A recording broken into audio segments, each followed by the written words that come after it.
Hi everybody and welcome to episode 19 of A Fern Between Us. We are two of the four owners of Refosco Winery. My name is Jesse. And I'm Michelle. I'm super impressed, babe. Look at that. You remembered your lines. Oh, so This one first. this one first. Cheers. I remembered my lines. I even remembered them in Spanish. Somos dos de los cuatro dueños de Refosco Winery. Soy Jesse. ¿Y tú? And suddenly we've gone bilingual. So welcome everybody. We don't have a guest this week. Yay! Wait. Boo. No, neither. Some guests for some people. No guests for others. Yay! Oh man, What? you're hilarious tonight. I didn't anticipate all this high energy. We are talking about sexy wines today. Sexy wines. Yes. So what does sexy wine mean to you? You're asking me? You answer. You tell me first, and then I'll give you my take on it. So we do have some interesting questions for you. We're going to do our emotional sanitizer tasting first. We've got the Tempranillo and the Refosco. We are starting with our Tempranillo. And so my take, which, you know, everybody's unique. My idea of a sexy wine is something that comes across sultry. And I know that might sound a little weird for those of you that aren't used to describing wines in that kind of fashion, but there's something about, there's a smokiness, there's a denseness to the fruit. Yes. Like, are you thinking like it belongs in a speakeasy? Is that what you mean to say? Well, maybe. So I think that there are some wines that you drink and they're just, you know, they're fine. They're great. They're easy drinking. You're just having a good time, you know. You don't even really have to think about it. And then there's certain wines that it's not that you are analyzing them, but they require you to pay attention. You know, when you take a sip of something and you say, oh, whoa, wait a minute. They demand it. They demand it. They demand your attention. Okay. Little S&M kind of wines. Oh, demand your attention. I gotcha. I don't know. So I feel like both of these wines demand your attention. They are, they've got a lot going on. They're really interesting. Do you want to talk a little bit about the Tempranillo? Were you like in a sexy mood when you made it? See, well, let's back up to the first question. To me, I might be like some of our guests. I don't know. You said all right. So I don't know the questions and stuff like that before this happens, and usually I don't even know the theme. I might have heard it 8 times this week, but it doesn't mean I know at all. It doesn't mean I remember it. I don't think about it really until half hour before. And she's like, okay. I'm like, so what are we doing today, hon? And she's like, well, sexy wines, you know? And I'm like, oh, what does that mean to you? I'm like, And so I had a half hour to think about this, and maybe my problem with I can't place a wine with a certain time and place like you can so well, and maybe that's part of it. I don't attach sexy, or I don't attach meaning or definitions to flavors automatically, and maybe would I, you know, were I to do that consciously, maybe that would help me. I don't know. Oh, that's really interesting. So I can tell you what a sexy wine is to me, because I don't think in those terms. That's really interesting. Generally. I feel like wines have character, just like personalities, different people. So there are, for example, we were drinking a couple of your rosés earlier with a taste test. We had a business meeting. It was a business meeting. So we had to do 3 bottles of wine for the 4 drinkers there earlier. 2 of our rosés and then a New Zealand sparkling rosé, which was awesome. It was important analytical work. I'm sorry that we worked so hard for you. We had to think about stuff. Some of it associated with wine, some of it not associated with wine. So 3 bottles only. Yes. Anyway, those are bright and flirty is what I would use as a descriptor for your rosés. Whereas when you get into these darker reds, they seem a little more serious. I feel like if you look into, those flavor profiles, they become, I don't know, each one is saying something different. Mm-hmm. My mind doesn't work that way. So do you want to talk a little bit about the Tempranillo itself? Like winemaking, anything that's interesting about the grape itself to you? To me, Tempranillo is, its home is Spain. It's a beautiful wine there. They make it with American oak usually. We make it with French oak. I don't think our Tempranillo is very much like an old world Tempranillo. I think they're in 2 totally different ballparks as opposed to some of my wines, a lot of our wines. Okay, but you do recognize, I'm sorry, this suddenly occurred to me. So Barolo and Barbaresco, they are considered the king and queen, and you can identify those by taste, that one is lighter, a little more finesse, that's the feminine, versus the masculine, which is I can go feminine, masculine. I can go feminine, masculine with some, not all of them, but some of them, some wines, I'm like, that's a feminine, or especially 2 side by side, I would say this one's more feminine, this one's more masculine.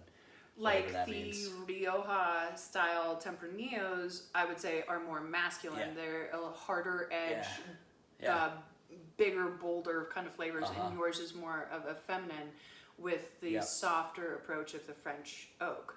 I would totally agree with that. So it's kind of like that, only, you just take a few steps further in and then give it characteristics.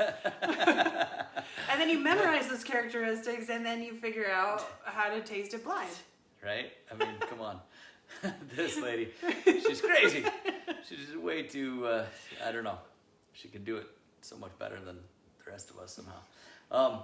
But anyway, French oak, I think it does great here in New Mexico. I think it's the closest thing that we have to a stylistic congruity here in New Mexico.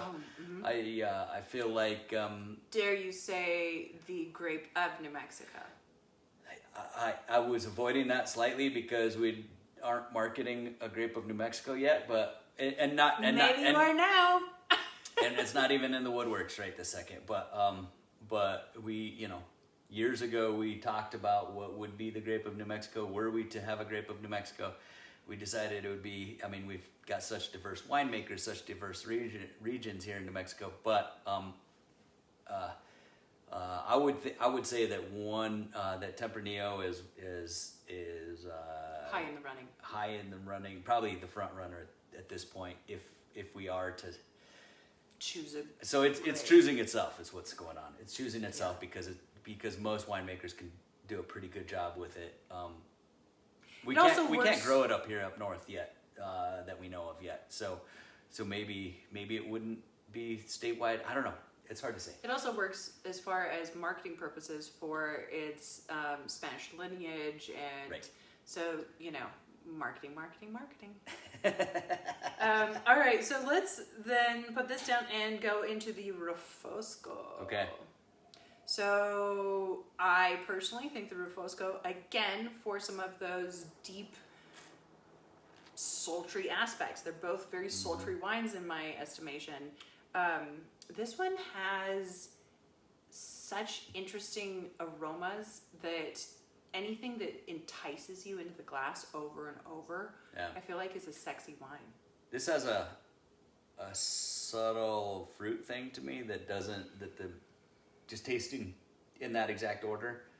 This one has this deep, dark, mysterious berry component that it's like a berry compote. Yeah, it's not in your face, but it's the subtle fruit is just awesome on it right now.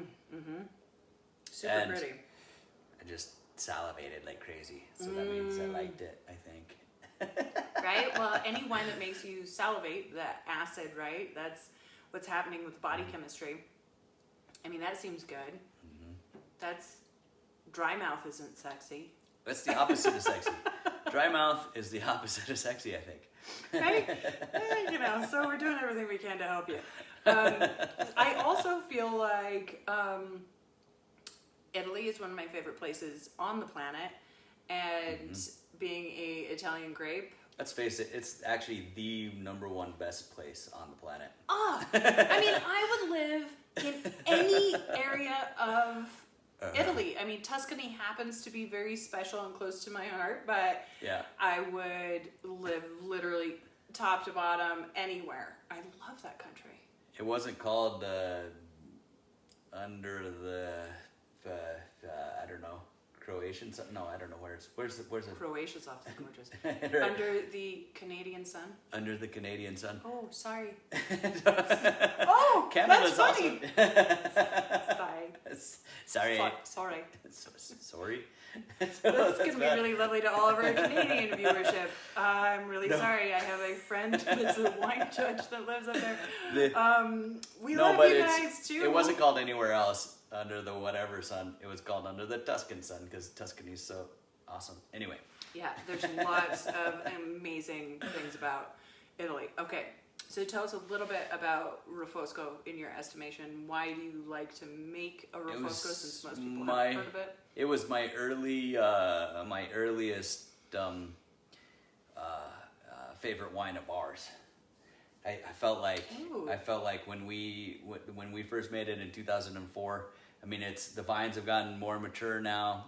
We don't grow them again; they're down in southern New Mexico. But the first time we tried it, I think with an Italian viticulturist, by the way. Right. It was the vines were young and the flavor profile wasn't quite mature yet, and I loved that version I too. did too. It tastes like fresh garden peas and watermelon. Weirdly, like it's hard to imagine, but anyway, now this is more like ripe cranberries and awesomeness. I don't know. I love this wine. This is year in year out one of my favorite wines. For Chris too, right? I believe so. Our staff always loves Refosco. Like we sell a bunch of Refosco. It's good. And nothing says sexy like sales. Ooh, wow, that suddenly sounded way worse than it was in my head. I could sell you some of this, baby. I get that for free. Well, I could start charging if sales turn you on. That's what I'm saying. Yeah, I'm always thinking, guys. All right, did you want to say anything more about the winemaker or anything about these wines? There are some new viewers that haven't necessarily seen you talk about these two. Oh, right, of course. Like all the rest of our reds, like all of our oak that we ever use is always French oak. We find it suits our stylistic preferences more.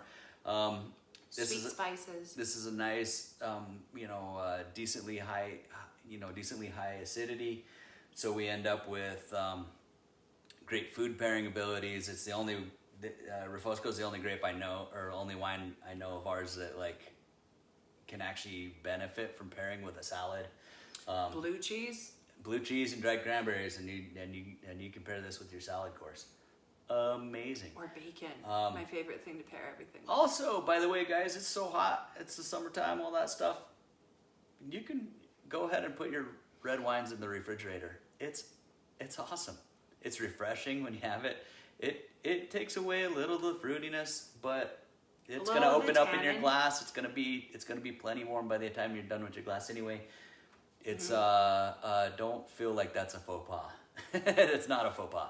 You can absolutely put red in the refrigerator. Especially because it is so hot, and especially in some places that are worse off than us. Your wines are, I promise you, way too warm. Yeah. So putting them in the fridge, you take it out, open the glass, you're gonna set it down. They are anyway. Take too long. You want your wines, your red wines, at like 60, 65 degrees is perfect. you're probably drinking them at 70, 75 degrees, maybe even 80 on a hot day. It's so not good. That's not what the winemaker intended. That's not what the winemaker intended. That's not what your palate hopes for. If you're gonna do it that way, wait till the winter and just drink beer all summer or whatever, or white wine. White wine. Drink white wine. Thank you. Wow. But drinking an 80-degree red wine is not fun for anybody involved. No. Right? All right. So if you don't have any other winemaking or anything, shall we get into the sexy questions? Oh. So 2 weeks ago, we had quite a doozy of a question, which I just loved that somebody felt comfortable sending in to us. And so we went ahead and took it very seriously and answered, I think, in a surprising fashion to most of the viewers, as you guys wrote in and were like, that was fascinating. We need a whole lot more of that. So we've got more of those questions, I guess. Yeah. So as always, these questions are new to me. Yep.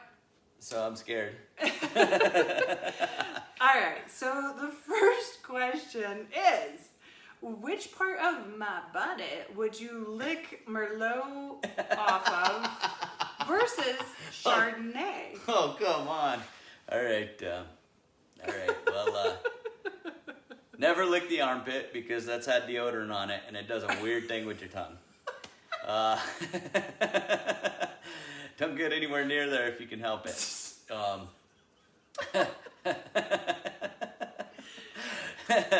Yeah. I kind of think.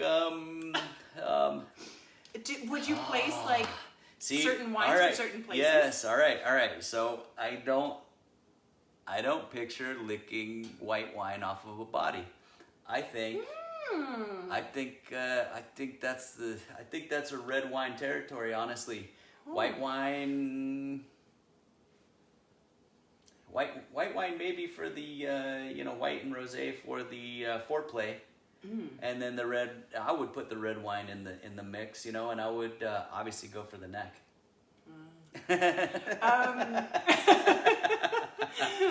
I might blush on this episode. So bubbly is traditionally considered a sexy participant wine, right? Like you see in movies, like they pour champagne on each other. Oh yeah, that might actually feel good. I haven't, like having the bubbles. Maybe that's like a spa treatment almost. Like you don't get to go to that spa, whatever spa. If you guys have any ideas of where I could go to the spa, let me know. All right. Preferably with a phone number or an address or an email address or something. So I had to make some notes because I had to do. Oh, you did research. Some research. Holy moly! So again, this is research that I did online. Don't get any crazy thoughts, people. But we should do some of these researches like in person one of these days. All right. So some of the things I learned, which I think are pretty fascinating. So chocolate, of course, is a aphrodisiac and often used in the bedroom, right? Mm-hmm. Yeah, drizzle, all that stuff. Yeah. Food play starts there. Yeah. Okay. Exactly. Right, and so that's also an easy pairing with red wine. Yeah. So that seems like a sexy thing. Like as you do chocolate play, that then you can sip on a red wine, and that's an easy pairing too. So then there's also zinc is increases sex hormones. Zinc. And so that's what's in oysters. They're heavy in zinc. Okay. So that's fascinating. Plus, there's the whole slurping the, thing that looks like other things. And then there's... my mind is like really going to this like hour-long, day-long, all afternoon kind of... like 9.5 Weeks movie? Nope. Roman, the Roman lounging scene. Where they're like lounging with grapes and wine and sex and that kind of thing. And of course, drizzly chocolate, I guess, maybe. Whatever the Romans did, can it be that wrong? I mean, it is that wrong, but can it be that wrong? Did the Romans really do what you're describing? I mean, they did. Am I talking about the Greeks, maybe? I think you're talking about the Greeks. I'm talking about the Greeks. Right? To hell with those damn Romans. What did they bring us? Like Italy? Come on. Well, except I guess there is Pompeii, right? There's frescoes that there is evidence that there were that kind of. I kind of feel. But I don't know about. I kind of feel like there was all day kind of like. Yeah. Yeah, maybe you're right. You're right. Yeah, because Pompeii has evidence of that. If you were part of the 1%, you had the. Okay. They didn't call it 1% back then. Right. So vitamin E is another one. So any foods that are high in vitamin E. The example was asparagus, but as we know, asparagus makes things taste bad. So bad for wine. Good. And bad for your. Oh yeah, it can make your body. Your bodily fluids intense. Yeah. Okay. So as we know, that goes back to 2 episodes ago when we talked about that. So then there's watermelon is a great one that stimulates arousal in men. No way. Spicy food increases blood flow, which is important for men. Maca is the natural equivalent to Viagra. What the hell's maca? It's a root thing. I didn't. I was like, what? Where do you find this maca? Well, we will be looking. Why not? The more, the merrier. And then celery increases sexual desire in women. Who knew? Celery? You're allergic to celery. Damn it! This is horrible. It makes her mouth tingle. I don't know what that means, but. Apparently that's some version of allergic reaction. Baby, I don't need celery. Good thing not all celery type things make mouth tingle and this. No, I don't. Oh no. You did this to yourself, baby. Come on. I blame all of you viewers. I'm trying to make you happy. I blame you guys too. Thank you. All right. So then pomegranate increases genital sensitivity. For both men and women. That's interesting. Like rub the pomegranate on there?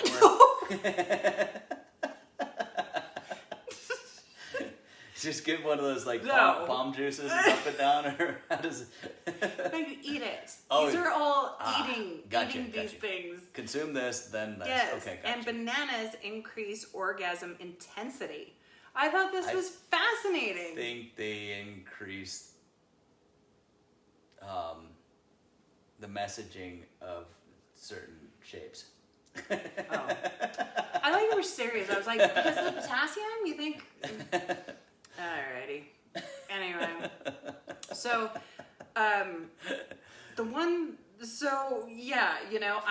my brain goes to pairings. And so that's why I was like, this is really interesting because then you can pair the wine that maybe you're sipping on while you guys are getting going with some foods that can help get you going. That's interesting. Right? I like that. So, there you go. Obviously, once you get going, do your thing. Put your things aside. Yeah, you don't need to be drinking wine unless you need, if you're the Kama Sutra people that like go and go and go, yeah, you're gonna need to replenish, and that's awesome.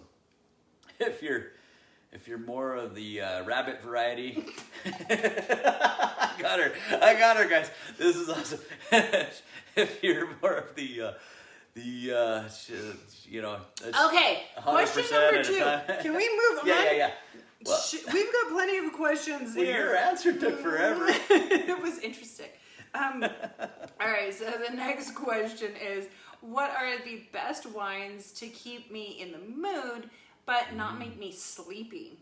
And I think this is a really interesting one because wine naturally has melatonin in it. It's plus, one of the vitamins. Plus, alcohol in general is a suppressant, right? Mm-hmm. So you naturally, boom, you have the euphoric buzz. You start the buzz, and then you can end up in a dull.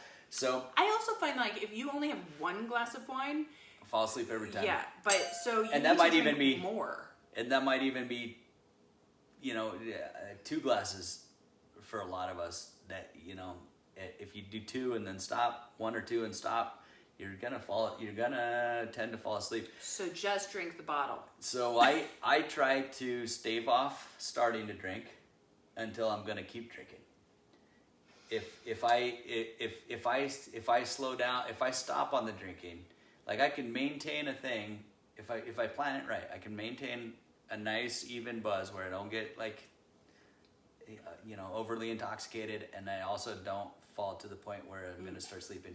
But I find like you have to get through the sleepiness, so you have to keep drinking through the sleepiness. If you let yourself get into the sleepiness, then even the third glass of wine might help you sleep more or put you sleepy more. I also think that I often need to change up wines, which we are obviously very privileged, where we can open multiple bottles. I know. And what you open tonight, you can still drink tomorrow. And there are 2 of us. I know a lot of questions come in from single people that are like, well, what am I supposed to do? Right. I don't open want to 6 bottles and, I don't want to have 5 glasses of wine of the same thing, and I don't want to open 6 bottles and have them all go bad in 3 days. But if I get to change up the palate, and so sometimes that is like then go into a bright high acid white, that just enlivens my palate. That gets me more awake as well. And so that might be something that you can kind of work out, where maybe you invest in the decanter system that is in order to store it, where you can store half a bottle and it has a stopper in it. Yeah. So and then even a quarter bottle size. They're really, That's really a cool. great idea. Yeah. And then you can have a glass and change it up, but then pour the rest of it in these decanters and save it.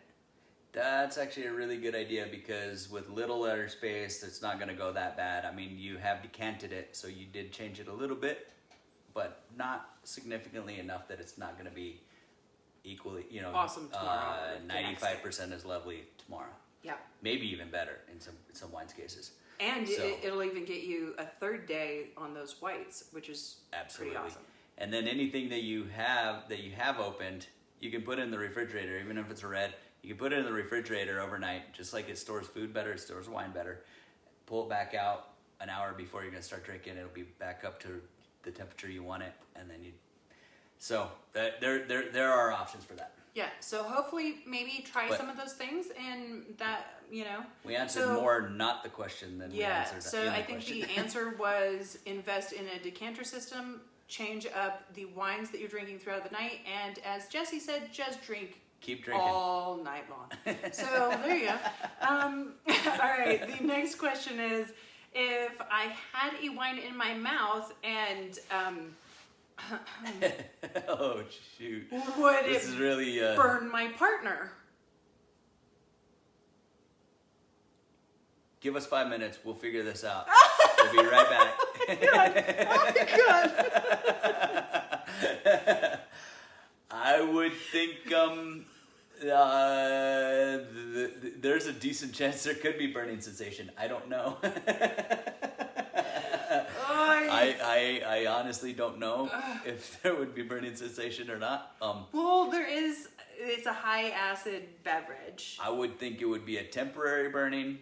Of course, I don't think it's going to do any harm. But also, I would assume that if there's other sensations going on, maybe you just roll with it, It's just like, hey, let's have that be part of the experience if we need to, Well, again, I was curious about this question. Yeah, how would it be on the other end? Do you have any intuitions?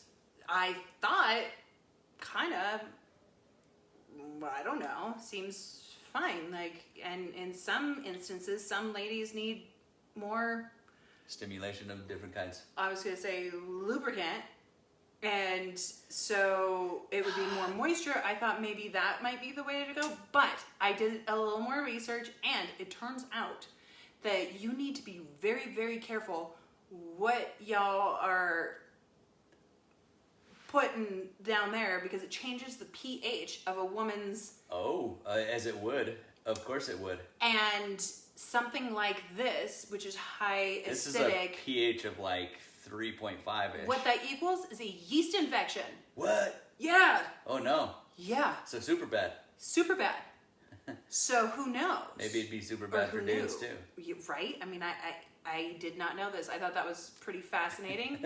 So put it off to the side if that's what you're gonna do.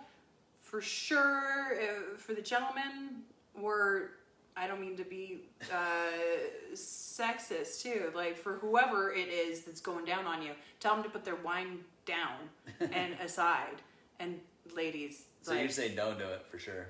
For sure, for like ladies, if your partner, male or female, you think it would non-binary, cause it, or you think it would simulate it? No, it causes it. It changes the actual pH in your nether regions.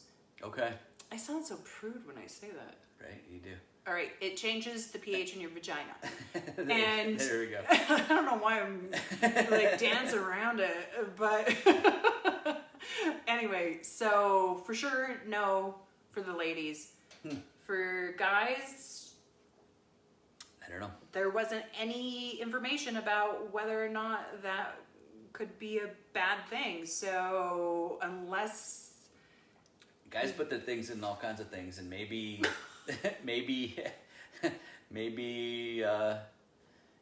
it's still just an exterior, it'd be like putting your pinky in, it's not going to do any harm. I don't know. I just imagine but there is, it going into the hole and then up the urethra. That would be the stingy part. That would be happens. Like, ouch. Like, what if it caused a UTI? That's the part I imagine it would, and it could. Maybe it would. I don't know.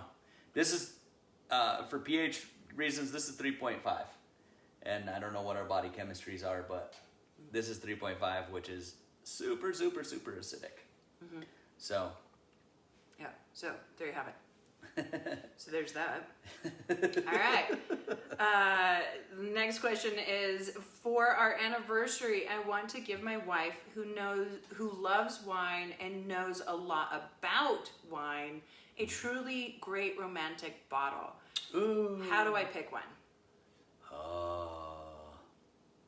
That's a tricky one, because somebody that really, really knows wine, it can get, I totally get why you asked this question. And I think that if you can recollect any special dates or experiences, maybe you went somewhere, traveled somewhere with her where you could get a bottle from that place, that would be very romantic. And you kind of you circumvent trying to wow her with something she's never tried. Yeah, but you try to tie it to a memory.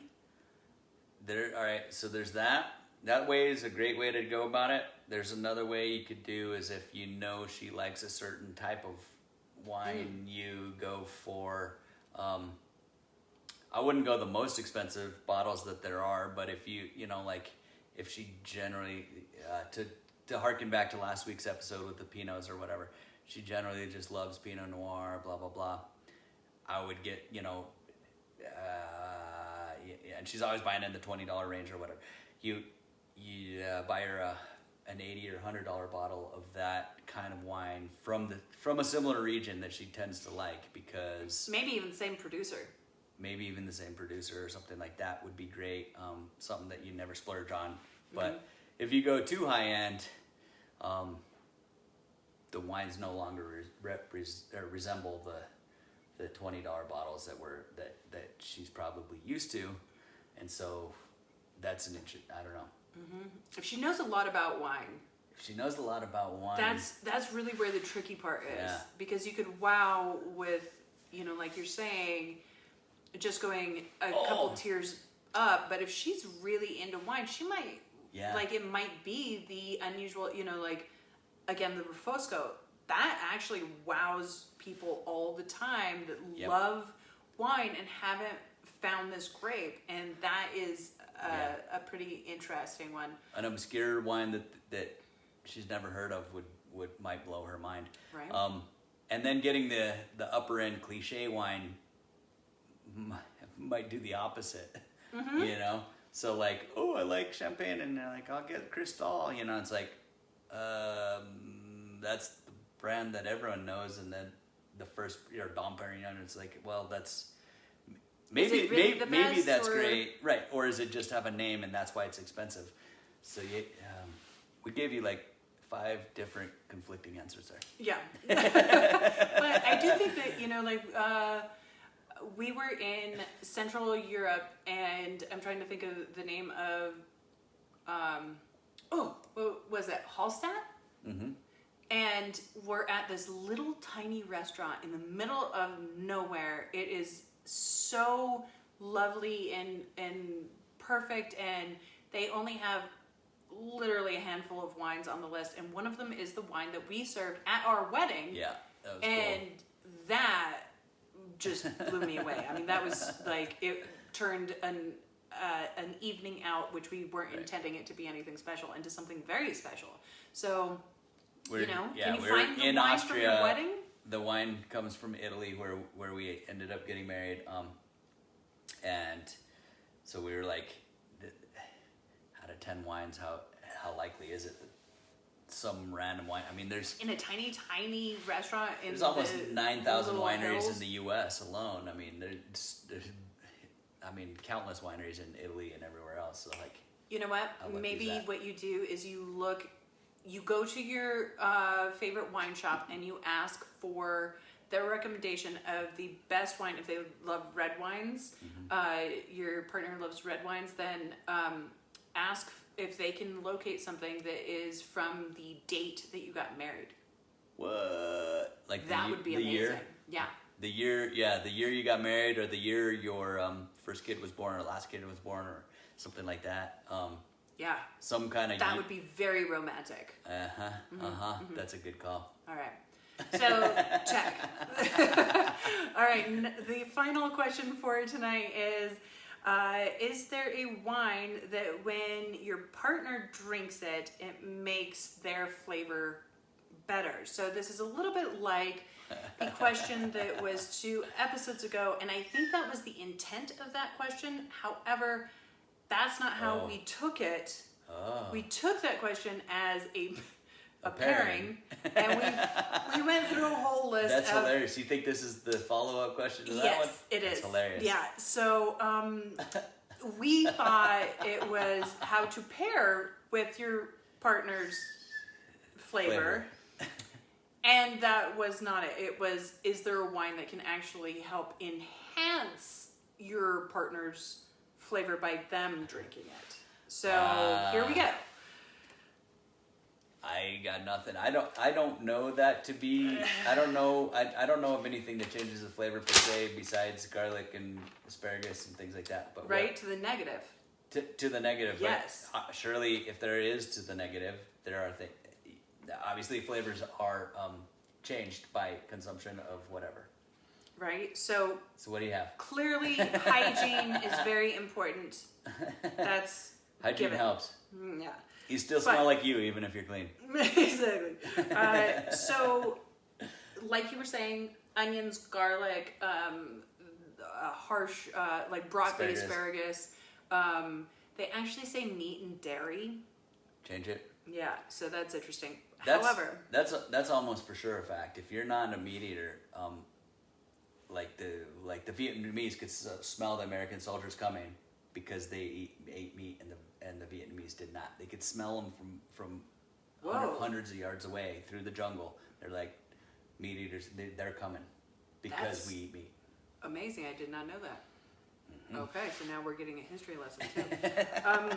So, things that are beneficial are cinnamon and nutmeg, which I have to say, those are sweet spices that you can find from French oak aging in a wine. I realize they are not actually cinnamon, and nutmeg is not actually added to the wine. It is not actually in the oak, but I loved that those were mentioned. So I'm going to run with that. And I'm going to go ahead and say, because some of those aromas are in the wine, maybe your brain is going to synthesize that. Or you just need to be with ladies because cinnamon and spice and everything nice. That's really funny. That's very cute. Also, so pineapple had been the example 2 weeks ago. We missed it. But yes, if you consume pineapple, oranges, or there's lots of fruits actually. They're really beneficial. So it's not that it's going to make it sweet. Dude, we're going I on know. and on. Okay. But I thought that was pretty interesting. And fruit such as cranberry actually changes the pH to be a better flavor. So cranberries are very similar to wine grapes. You see where I'm going here. Wine is very good for your flavor Profile. Yes. Last thing that I'm going to say about it is for women, it's all about smells. So women are very different than men. It turns out, did you know that when men are... I'm sure I did not. When men are aroused, their senses are dulled. And when women are starting to be aroused, their senses are enhanced. And the smell thing is key in increasing that. So that's really interesting. Your sweat is an indicator of what you will smell like other places, obviously. So, and ladies are different than men, so that while men had to eat some of those things to change those things, women are actually about their cycle and their hormone levels. It's not really about what we eat. No way. So your flavor will change according to your cycle, and different men will find different times of your cycle more pleasant than others. That's crazy. Super crazy, super interesting. Yeah. And stress makes you more pungent. So stop stressing, people. Stop stressing. Drink a bottle of wine, chill the Heck out. That's not even. We get away with that one because you said the first part, I said the second part, and they were separate words. It's like adult Sesame Street. Let's do it again. No, because it's not going to work that well. Okay. It's not. All right. So thank you, everybody. Sorry it went long. Evidently, we had a lot to say. I hope that you guys garnered something out of this. It was totally wild and crazy. Thank you, everybody that wrote in. Yeah. And next week, we are going to be preparing for round 2 of homeschooling for most people. So we're going to take all of your questions about trying to homeschool or assist with online learning, and we're going to submit those questions to a group of teachers and professionals. So send those in right away because I need the lead time to get those off to this little panel. And the wine is going to be Diavolo if you let me do 2 vintages, maybe this new one and the current one that isn't released yet. Sounds good. All right, awesome. Thank you guys so much. It's going to be a lot of fun next week too. Happy, what do you call it? Testing? I don't know. Aww.